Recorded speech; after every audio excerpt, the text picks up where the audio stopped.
Well, now, listen closely again. We've lived our adulthood to total frustration for nearly 11,000 years of human time and time again, to no avail. So now, finally, we look within, find the child still alive, uncover it, listen to it, follow it, and that eternal child of God within, the Christ of us, takes us straight up the mythical mountain to the peak where we become that child beyond time in living fact for all our world to see and understand and do likewise. No, this is no Pollyanna tale being told here. This is a truth for everyone, old and young. These words sound one way to the intellect, but they feel quite another way to the listening, non-judgmental heart within us. And then, sooner or later, perhaps this day, the feelings come to confirm that it's true and to make it alive and real despite our sophistication and human importance, despite the gnarled fingers, stiff joints, dimming vision, and painful memories. Despite them, and despite the world of time and space. Ah, then, a miracle for some of us who choose instead of them. You see, religion has missed the mark ever so slightly. It has us awaiting a linear Christ in time, but the Christ light is closer than that. It is not only within us, it is us. Did you hear this? It is us. When we find that out, we comprehend clearly that the linear Christ of time confirms the child we are. Metaphysics has said nothing of the child whatever, has it? Subjectivism, for all its looking within, misses the child entirely, and the child's equation. There is good reason for this, as we shall see later. The human experience. A recent conversation at Woodsong follows. The human experience is essentially the awareness of people, places, and things, specifically our own. Experience here and now. In the most absolute sense, our present experience is God's self-awareness, God's self-witness, self-acknowledgement, self-appraisal, self-utilization, and self-enjoyment. It seems to be ours, but it belongs to God. Overspreading this self-perception is God's knowledge of the contraries, what God is not, making what God is fully understood. To whom? To God's perfect self-image, the child we are. As we get this straight and begin to see the subjective idea, I am perceiving perception happening. I am awareness itself perceiving not but my own perfection. The correct identification becomes more and more the basis for our thoughts and actions.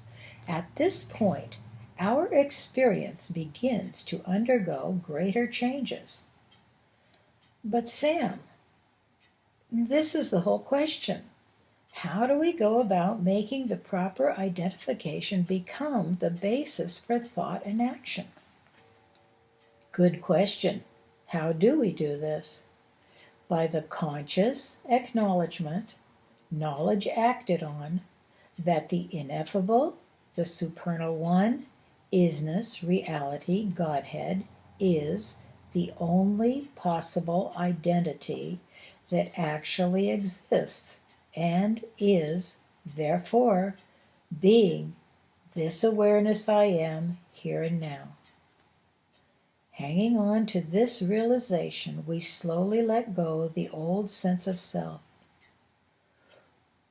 Who is the old one who says, my mind? We let that one go. Line upon line, the greater identity confirms itself, precept upon precept, here a little, there a little. This is the first step toward the rebirth spoken of by those who know what they're talking about. When the child within, the God identity, is really acknowledged, it comes alive. We feel it.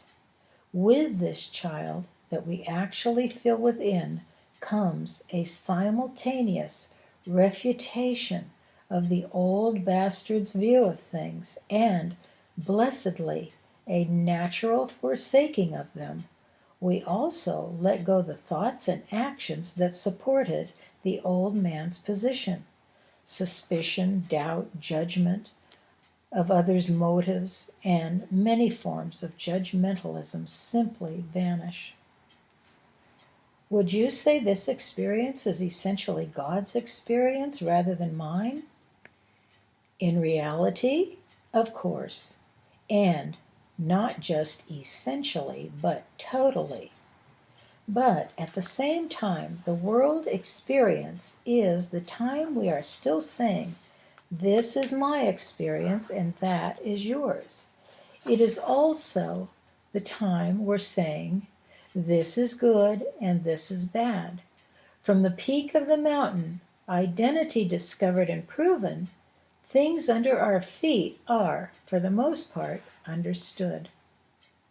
At this high place, one looks in retrospect to see without doubt that nothing but God has ever gone on.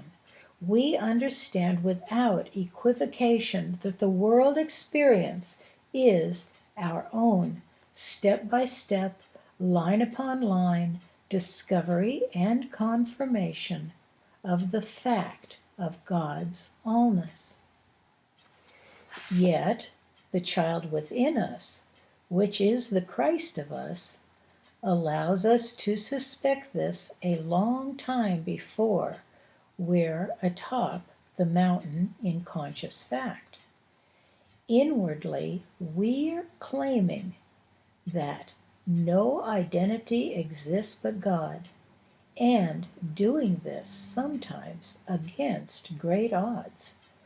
Outwardly, we're slowly beginning to live judgelessly, to see good God in everything. Do you see? Hey, yes, I'm starting to understand. Yes, yes. The climber disappears. Here is something mysterious, Han said. There is no way for the climber to stand atop to Shan. Do you know why this is so? A smile brightened Ho's face, but he said nothing. Li gave him a poke, whispering, you can answer that. This is for you to answer, Ho said. Li began hesitantly. To reach the top of the mountain is to no longer be the climber. Yes, said Han, clapping his hands like a child. Exactly. Now tell me, when will you stop identifying as the climber? When I reach the top, Li answered. Oh, more quickly than that, Han said softly. One is never the climber, really, Mary said. The climber and the old man are one. Then who are you, if you aren't Mary? Asked the soldier. I am the child, the guide who takes me where it is. You answer when I call you Mary, the soldier snorted. Yes, the lady replied, that's the name of this body, but it is not my name. This body is not all I am. I am so much more, and so is everyone. I know the child lives atop Shan with 1 foot on the granite peak and 1 on greater mountain of no name. It was Mary's anguish that started my search, but the child led me beyond the limits of myself. The closer I came to the conscious top of the mountain, the less I was Mary, and the more consciously I became the child. Yet, had I not hailed the child from down the slopes, Mary would have never been understood and put off. Ah, so, Han clapped his hands again, you have found the child. Maybe she's found the child, the soldier muttered, but she still answers when I call her Mary. Letter to Laurel. Dear Laurel, yes, the child is the guide, ever available, closer than fingers and toes, our very selfhood. But all of us are humbled first. We are made to bow our arrogance and human dreams before something unseen. Then the child comes alive, pulling us, pushing us, kicking us up the mountain, past every human mess, past all the old temptations, through the most amazing, intricate, narrow pathway, which is one child wide. You are on your way, Laurel. The Christ child of your very selfhood will never leave you nor forsake you. And it is a mystery of mysteries. There is something marvelous, and it all has to do with our willingness to surrender the me sense to God and to accept self as subservient to Godhead. I know why this perception comes so slowly to metaphysicians and with such reluctant surprise. Because of the built-in metaphysical insistence that we, as the real identity, are God. Not so, not so, simply not so. We would like for that to be so, and we rationalize that it is in the name of God as all in all. But exactly as the carpenter said time and again, only God is God, and we are the children of God. My Father is greater than I, yet my Father and I are one. The child is pure and perfect, without sore knees or high blood pressure, without tribulation, without a battle with age, time, space, world that it doesn't understand as good going on. And then see confirmation of that good. Ever since the beginning, the human problem was and has wavered between the same two ridiculous extremes, the attempt to be a separate selfhood apart from God, and the attempt to be God. Both end in the prolongation of the discipline, the world not understood. Lest ye become as children, said the one who had it straight. It is hidden from the wise, but revealed to the simple and childlike. Laurel, along the way I found the absolute, which called God all. Then I worked very hard to make God all. Then I tried even harder to make Bill God. Then, brought to my knees, I found how nothing in itself Bill and Bill's world is, but how marvelous life is. Then I learned that life, awareness, belongs to God, and that awareness, life itself, is the child, the image of God. With the child's help, I somehow managed to let go the me sense who was trying so hard to understand God, and found myself already living as the child of God, holding God's hand every step of the rugged discipline's way.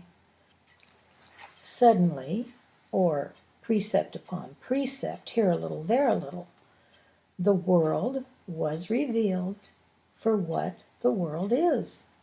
And I consciously became less Bill and more child.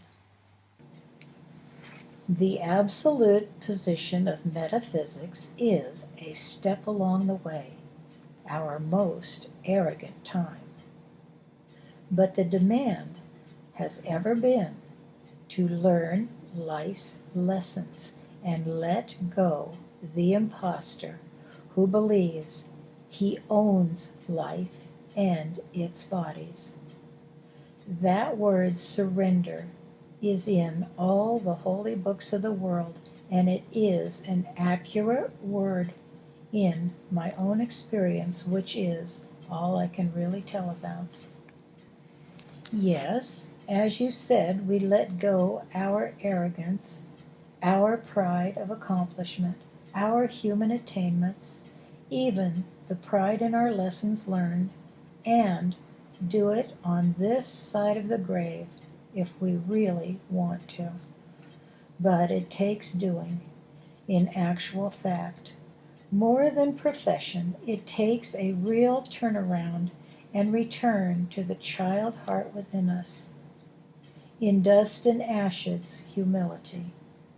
You've done that, my gentle Laurel. Love takes in a stranger. The stranger is the child of God we are. In the tangible sense of limit, world, measure, time, and space, we, as a measuring mortal, are all brought to zero in this world or the next. The surrender is traumatic, but it is worth it. Upon the surrender to the ineffable, unknowable beyond time and space, we are shown a marvel of marvels and given a subjective world to reign over. Every word of this is true, as you are slowly and perfectly learning, Laurel. You've learned just as I did. We loose and unbind our world, doing for it as we can. That doing is essential. You have the strength, the means, and the ability to do what you are intended to do here in the linear world of time's unfolding. But we're brought to bow before God first, most of us in our extremity, and most of us unwillingly. This is true especially for those who have heard a different drummer and have hewn their own pathway in the world. Even that is as nothing before God, but becoming nothing before God becomes all-powerful in the new world. You will see. It is amazing and wonderful. A journal entry. It goes a little like this, Father. We write in our journal one day, "Hey, come alive, child inside me." And then one day we find ourselves writing, "The child lives and is alive inside me." Finally, somewhere along the line we write, "Hey, by damn, I am the child." And we perceive the fictitious nature of the me who thinks the child is inside a physical body. That one was the deceiver and is nothing. Then, still later, as time goes to the not child, and when the child has been proven a reliable, honest guide up the mountain of searching, confirming that everything is God, we hear ourselves saying to those with ears to hear, "Hey, there's a child within who can explain things to you and save you from your anguish. Find it, live it. It will lead you to the original one, the Christ light of Godhead."